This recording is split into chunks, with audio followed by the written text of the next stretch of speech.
Welcome to Doug in Exile.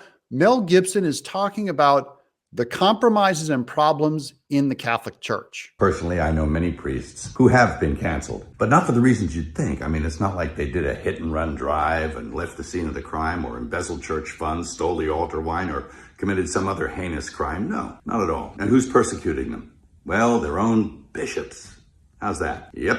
He's referencing to the Catholic Church scandal where they didn't get canceled and now they are getting canceled for just little politically incorrect errors. Now, he's a Catholic, I'm a Protestant, but I just want to let you know that the same thing is happening in the Protestant church. The front lines of Marxism are not at the university in Hollywood anymore. They're in our religious institutions. Who are they? Well, they're a pack of men who generally passively sit by and tolerate any kind of nonsense, but if one of their priests utters something that resembles orthodoxy, well, then they spring into action, they reprimand him, and they bully him and do their best to cancel him. This is where we're at. It's orthodoxy. That just means normal Christian teaching. If you speak it, and I can say scriptures right now that would make Christian skin crawl because it's so culturally insensitive. God's word is here to correct culture. Culture is not here to correct God's word. And it's a symptom of a very deep sickness that afflicts the church. The lack of orthodoxy, that is the lack of following the scriptures,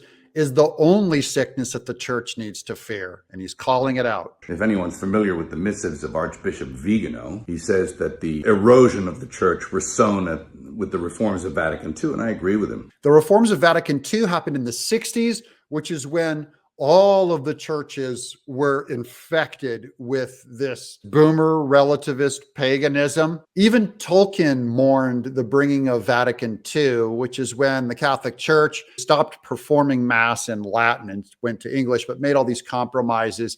And it's really when they lost their charter. And how are we supposed to know the good guys from the bad guys? Well, we were given a standard by which to judge them. By their fruits, you'll know them. Anybody seen any good fruit lately? The evidence that the Bible holds out, which is by their fruits, you will know them. Among the fruits will be that they make disciples. That is, they will make tiny Orthodox followers are the ones that are producing the fruit that God cares about because he's here to redeem us. Give us a thumbs up and a subscribe and leave a comment. Even if you're a Protestant, do you agree with Mel Gibson? I have a lot more values in common with a conservative Catholic than I do with an evangelical liberal who will turn against every bit of the word if culture tells him to. I'm Doug in Exile.